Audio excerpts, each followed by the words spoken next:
Здравейте на всички! Добре дошли отново в канала. Днес искам да ви покажа една нова POC радиостанция на Hitera. Модел е P60. Събрали сме се тук в тази хубава гледка, за да я видим. Ето е и нея.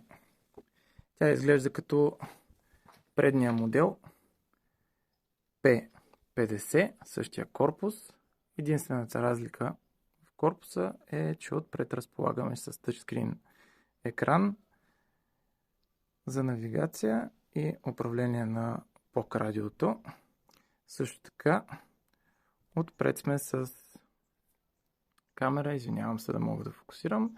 Имаме 8 мегапиксела селфи камера, а отзад разполагаме с светкавица и 50 мегапиксела камера. Радиостанцията отново е IP68, водо- и удароустойчива, с хардуерни PTT бутони, бутон за увеличаване и намаляне на звука. Имаме един функционален бутон, в зависимост как е програмиран.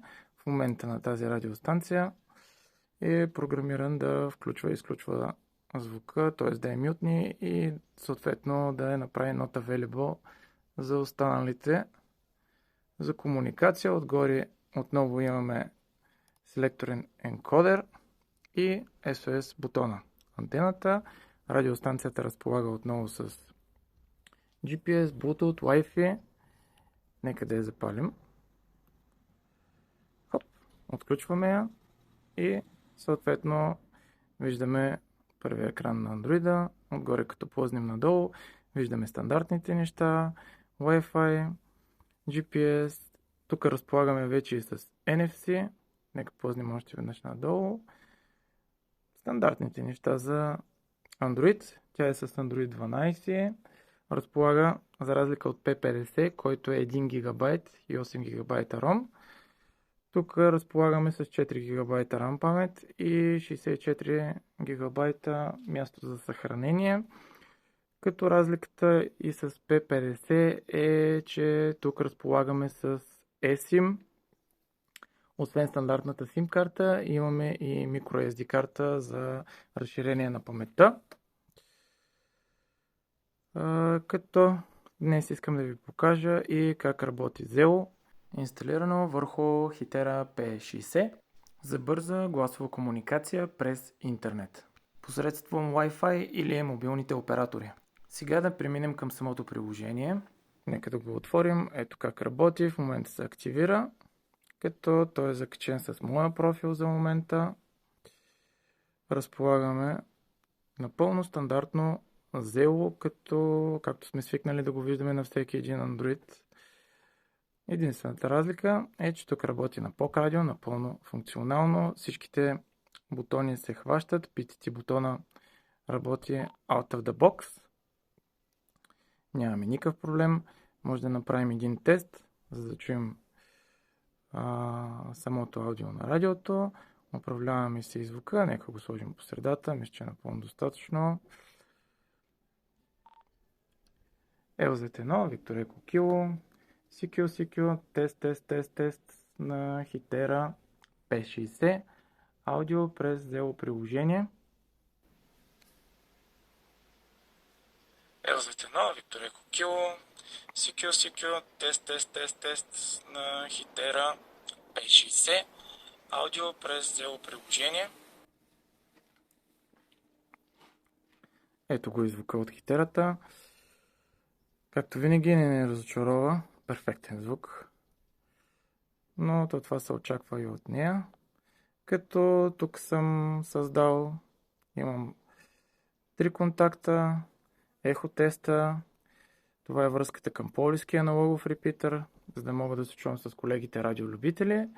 И тук имам една директна връзка, която съм създал с друг колега радиолюбител, макар че ако не ползваш аналоговите репитри, не излизаш навънка, няма никакъв проблем, не е нужно да използваш стандартната комуникация за радиолюбители. Напълно свободно можеш да си говориш на Simplex, с който решиш, може да си създаваш групи. Няма да говоря много, то Zelo е покрито доста като информация за него в интернет. Ето го как се изглежда. Има напълно нормална функционалност. Единственото интересно нещо е как да го инсталираме на радиостанцията. Имаме два варианта. Посредством възможността с ADB.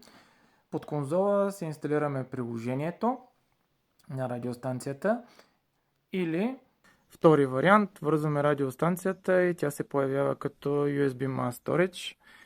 Съответно прехвърляме си апъкато и този модел разполага с файлов менеджер, от който може да отворим и съответно да изберем апъкато, което да инсталираме.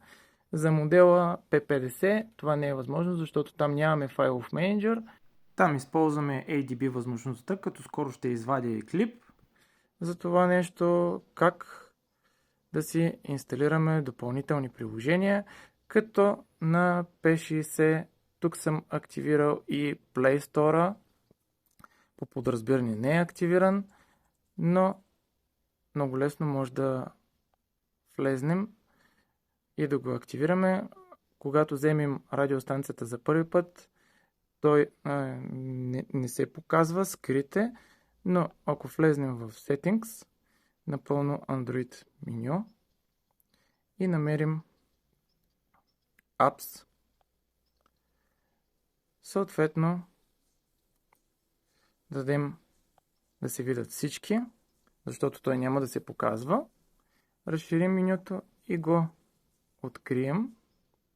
Ето тук съм качил доста интересни приложения, ще покрия и тях в други клипове. Виждаме, че по дефолт имаме и Google Play Store, защото за тази хитера, за да могат да работят всичките и функционалности, трябва да има и Google Services. Съответно, като му дадем Open за първи път и той ще дойде на този екран, за да може да се активира и ще ви поиска Google профил. Логвате се съвсем стандартно, както на всеки телефон и в момента, в който се логнете, ви се появява вече и на екрана с всички приложения. И от тук също може да инсталирате абсолютно всички неща, ако не искате на ръка и съответно вие да отговаряте за управлението на тяхните версии. Защото Google Play Store съответно може да ви известява, когато излезне нова версия. Така че да, за хитера P60 бих казал даже, че имаме и три варианта. Ръчно с ADB, през файл менеджера или трети вариант да активираме Google Play Store и съответно да качваме приложения оттам. Всеки кой както реши и прецени, ако някой не иска да има Google Services, т.е. Play Store да не е активиран, може да използва предните два варианта. Като днес разгледахме зелото, напълно функционално, хваща си хардуерните бутони, т.е. ако отидем в настройки, Options, Settings и съответно Push to Talk Buttons, ето ги и тук, къде е хванал двата хардуерни бутона. Може да запаметим и други бутони, ако не искаме да е страничния. Може да е някой от тези долните два функционалните. Те са програмируеми на тази хитера P60.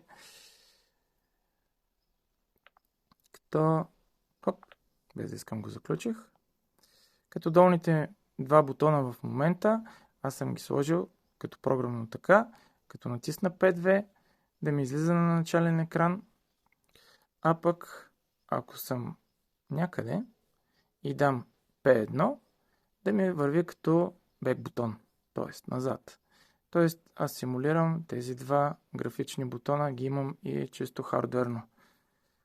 Ами, това е в общи линии за P60. Много хубава и здрава POC радиостанция с доста опции. Отдолу ни е USB-то с микрофона. В следващите клипчета ще покрия и другите приложения. Към нея може да се сложи Vox DMR, което да ни връзва към всички DMR мрежи и съответно да може да си говорим и с тях напълно свободно. Също така Echolink за връзка към всички аналогови репитери по цял свят и още едно приложение, което ще го оставя в тайна за момента и в следващите клипчета ще ги покрием. Благодаря много и за днес, че бяхте с нас. лайквайте, съпортвайте и харесвайте нашите видеоклипове. Това е важно, за да разберем дали да продължим да ги правим. Благодаря много и лек и спокоен ден. До нови срещи!